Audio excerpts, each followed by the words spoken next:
때 사용합니다.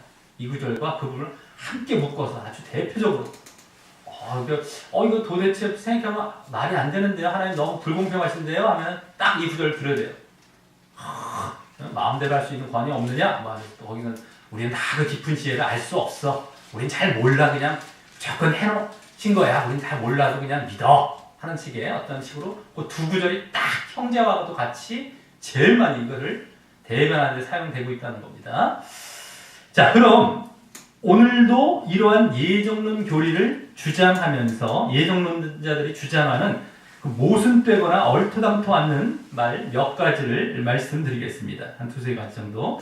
자, 먼저 어떻게 말하냐면 하나님의 선택이 불공평하다고 비난할 권리가 우리 인생에게는 전혀 없다면서 그 이유로 죄인은 절대적으로 하나님의 선택에서 유래되는 복에 대해 아무런 권리도 갖고 있지 못하기 때문이다 라고 말합니다. 즉 이게 무슨 말이냐면 어차피 모두 죽을 운명이었는데 거기서 며칠 건진다고 어떤 사람을 건진다고 해서 그 나머지 원래 죽을 운명에 처해 있던 자들이 무슨 말할 것이 있느냐. 어차피 당신들은 죽을 운명이었어. 그거 불공평하지 않지 않아? 억울한 거 없지 않아? 어차피 죽을 운명이었는데 이걸 얘기하는 거예요. 이런 논리입니다. 자, 이것이 지금 맞는 논리입니까? 이것이 정말 불합리하지 않고 불공평하지 않는 논리입니까? 어차피 당신도 죽기로 돼 있었는데 얘를 건졌는데 왜 그래? 이걸 주장하는 거예요. 어차피 큰일 납니다, 이거. 여기서 이런 논리를 이게 뭡니까? 생각하지, 할 줄 모른다면 큰일 난 거예요. 한쪽만 지금 보고 있는 거거든요. 이게 지금 한쪽만 보는 겁니다. 한쪽만. 지금 선택받는 입장에서는 옳다고 하는 거예요. 완전히 편파적으로, 편파적이고 눈먼 말이 아닐 수가 없습니다. 그럼 건진 사람은 왜이며, 건진 사람이 없다면은 말이 되죠. 어차피 다 죽을 운명이었다면 다 같이 거기서 갑자기 왜 건지시냔 말이에요.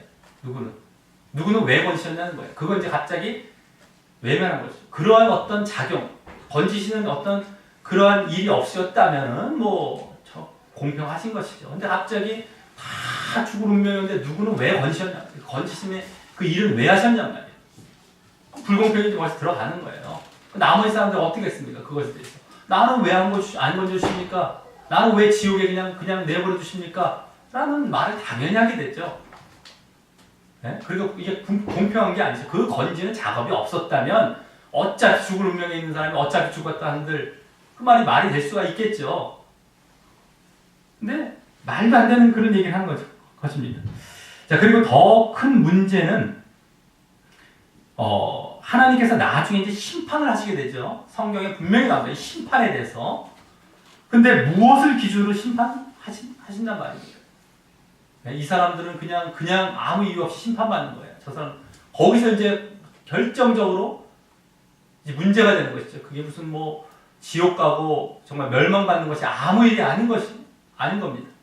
얼마나 엄청난 일인 건데 그게 심판받아서 무엇을 기준으로 심판합니까? 그렇게. 그래서 하나님께서 심판할 기준이 없습니다. 심판 자체도 필요가 없고요. 이미 결정이 났기 때문이죠. 이미 결정이 났습니다. 누구는 천국 가고 누구는 지옥 가고 이미 결정이 났어요. 자, 그래서 사실 예정론은 이 심판 자체를 무시하게 됩니다. 잘 얘기를 안 해요. 벌써 아까 그 논리에서도 벌써 모순된 데다가 불공평한 데다가 또 좀 더 나가서 심판까지 나아가면 완전히 이건 벽에 부딪힌 건데 그렇기 때문에 심판은 얘기를 잘 안 하게 될 수밖에 없죠. 한다 하더라도 그냥 너희는 그냥 유기당했어요. 처음부터 그냥 이렇게 넘어가는 말도 안 되는 얘기를 하죠.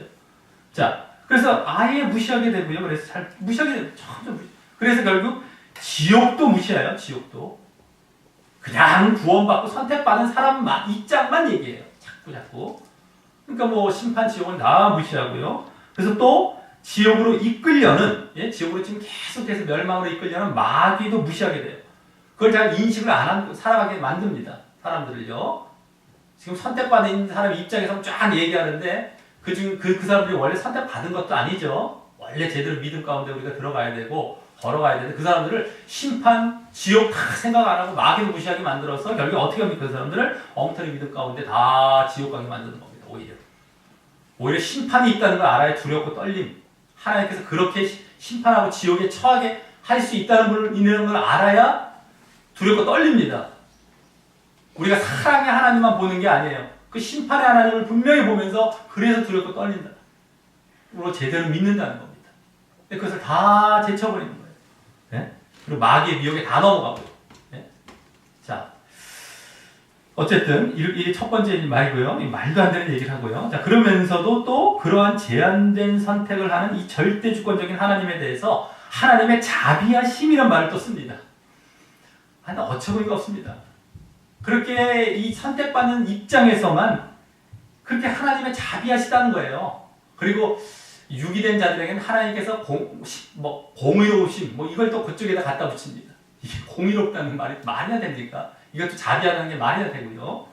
자, 그런데 사실 그러한 제한적으로 선택하시는 경우에 어떻습니까? 하나님께서 그와 자비하신 것이 아니죠. 그와 전혀 반대인 하나님은 극히 무자비하신 분으로 모독한 것이 되는 겁니다. 그것이 얼마나 무자비하신 겁니까? 그냥 무조건 저기를 버린 거니까요. 원래는요. 그런 속성이 아예 없습니다. 하나님께서 그러시지 않습니다. 그렇게 무자비하신 속성이 아예 없으세요. 근데도 불구하고 이쪽만 보고 자기들은 자비하다고 얘기했지만 실제로 제대로 보면 무자비하신 그걸 갖다가 자기들이 이미 만들어 놓고 모독하고 있는 거예요. 원래는 그런 속성이 없으신 분이신데요. 자, 하지만 그래서 그런 자비하시다라는 말을 역으로 갖다 써요. 얼마나 무자비하신 분을 만들어 놓고도 역으로 갖다 쓰면서 살짝 물타기하며 넘어가는 것이고요. 선택받은 사람 입장에서만 얘기하면서 살짝 물타기하면서 넘어가는 것이고, 사람들은 정말 또 그런 줄 알고 따르는 것입니다. 맞죠? 하나님 자비하셔. 나를 이렇게 사랑해서 나를 이렇게 선택해 주셨으니 막 하면서 살짝 좋아라고 넘어가요. 또 왜 그러겠습니까? 이것도 거짓 예정론이 너무 좋기 때문이죠. 거짓된 이 예정론이 그 교리가 너무 좋기 때문에 자기들 입장에서만 생각하는, 구원받는 입장에서만, 네? 전혀 지금 결정 난 것도 아닌데 말이죠. 그래서 그냥 따라가는 거. 자비로우신가 보다, 예정하신 하나님 너무너무 자비로우신가 보다, 그게 아닌데도 그냥 넘어가요. 그렇죠. 자, 그리고 또 다른 신학적인 말은요, 이 세 번째로 오늘 보면 17절에 나오는 악행하는 이제 애굽왕 바로를 이제 유기된 자로 이제 보고요. 버림받는 자, 그 유기의 목적, 그 버림받는 그 목적을 말하기를, 하나님의 선택의 목적은 하나님께 대한 찬미와 영광이며, 또 유기의 목적 역시 하나님께 대한 영광이라고 합니다. 즉 거기 바울 왕은 17절에도 바울 왕은 하나님의 구원을 더 영광된 것으로 만드는 도구로 사용되었던 인물이었다라고 합니다. 거기 보면 온 땅에 내 이름이 전파되게 하기 위함이라 바로를 세운 것이 이런 얘기가 나오니까 그냥 그렇게 바로 왕을 버려서 하나님을 더 영광되게 하는 이런 얘기를 하죠.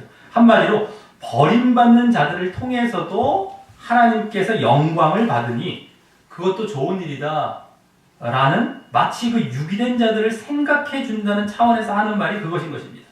너희 버림받았다고 실망하지 마. 너희 버림받으면서 하나님께 영광 돌리는 거야. 말도 안 되는 얘기하죠. 자, 그럼 당신이 그렇게 유기되어 지옥 가면서 하나님께 영광 돌리겠습니까? 라고 물어보면 그들은 입을 딱 다뭅니다. 말 못해요. 근데 혹시라도 아주 이 거짓 교리에 충만해서 나 그럴래 이런 사람이 있어요. 나 그럴래. 나 그럴 수 있어 이런 사람이 있어요. 그 사람은 어떤 사람입니까? 전혀 지옥 가는 것이 어떤 것인지도 잘 모르고 있는 사람이고요. 안 믿고 있는 사람인데, 지옥 자체를 잘 안 믿고 장난으로 알고 있는 사람이에요. 이 사람이 지옥을 갖고 천국과 지옥이 좀 어떤 것이라는 것을 잘 알지도 못해요. 그러니까 막 교리 갖고 또 거짓교리에 충만해 갖고 말도 안 되는 이 논리를 내세우면서 이 지금 그 말씀이 아니거든요. 좀 이따 보겠지만 17절에 버림받는 자들을 통해서는 영광 받는, 이러고 있습니다. 이 말씀 잘못 보면서. 요게 이제 또 버림받는 자들을 대변하는, 그것에 대한 어떤 걸 대변하는 말씀으로 주로 사용되는 겁니다. 이 바로 왕이 버림받는데 어떤 영광을 돌린 거 아니냐? 이렇게 말씀을 보면서.